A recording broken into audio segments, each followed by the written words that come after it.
Sinong mag-aakala na itong dating kargador at tagapag-alaga ng mga baboy na ito ang magiging pinakasikat na ML player dito sa Pilipinas? Wow. Hindi lang sikat kundi mayaman din. Meron na siyang sandamakmak na car collections. Marami na rin siyang mga negosyo. At ngayon ay nasa Malaysia na siya at nakikipag-compete sa M6 World Championship. Meet Rene J. Barcase, tubong Bataan, a 21 years old pro player of Mobile Legends. Content creator din siya, singer at business owner. Pero alam mo ba, bago niya maabot ang kung ano man meron siya ngayon, just like every typical players dito sa Pinas, sinasabihan din siyang wala siyang mapapala doon. Pero wag ka, dahil siguradong may inspire ka sa kwento ng buhay niya.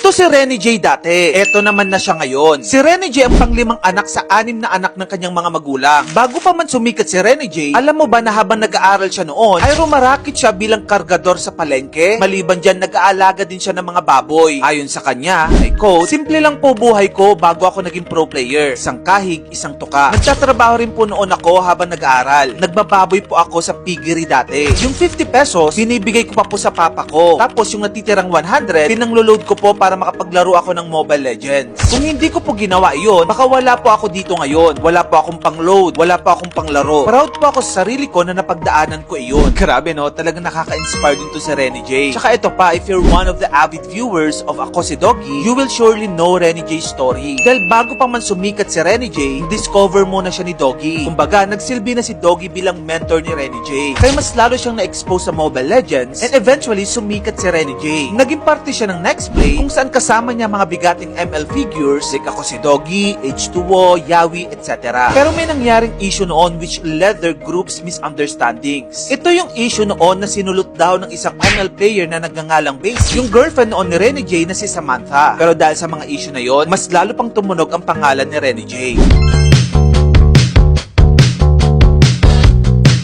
Bago natin alamin ang kanyang yaman, alamin muna natin kung gaano nga ba siya kasikat. In Facebook, meron na siyang 4.9 million followers. Habang sa TikTok naman ay meron na siyang 6.1 million followers. Sa YouTube, meron na siyang 2 million subscribers. O diba? He's not called the most followed gamer for no reason. Pero alam mo ba na hindi lang malakas si Rene J sa paglalaro, kundi wais din siya when it comes to business.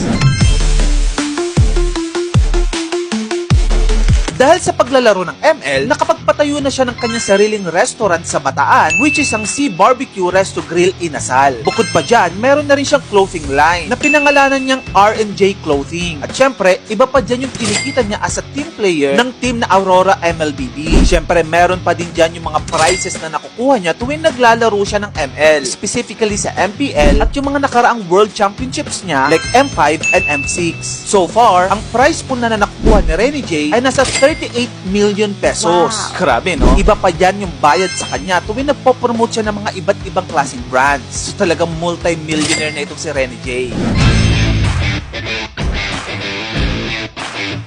Alam mo ba na ang unang katas ni ML ay ang motor na Mio? Maliban dyan, nakapagpagawa na rin siya ng gaming room. And of course, nag-invest na din siya sa kanyang sarili. He's proud that he had rhinoplasty. Tumangos ang ilong niya at mas naging confident siya sa kanyang itsura. Ito pa, kung natatandaan nyo, lagi rin siyang may pa-surprise with his ex na si Samantha, kung saan niregaluhan nyo ito noon ng iPhone 11, sapatos at marami pang iba. Sad lang na naghiwalay sila because of infidelity. Ito naman ang kanyang ilan sa mga sasakyan. Meron siyang sariling sasakyan ng Morris Garage or MG. Nagmamay-ari din siya ng white Toyota Fortuner. And of course, niregaluhan niya din ang kanyang pamilya ng bagong sasakyan. So wag na natin pahabain pang usapan at alamin na natin ang kanyang kabuuang yaman. Rene J is na worth 68 million pesos. So diba? Si Rene J lang ang patunay na hindi dapat nilalang ang pag-ML. Dahil kita nyo naman ang kanyang napagtagumpayan. Mula sa hirap, ngayon multi-millionaire na siya. Anyway, since kasagsagan ngayon ng M6 World Championship, meron ka pa bang ibang mga pro players na gusto mong i-feature natin ang kanilang kwento? I-comment mo na yun sa comment section. Wag mo na rin akong kalimutang i-follow. Yun lang. Maraming salamat sa panonood!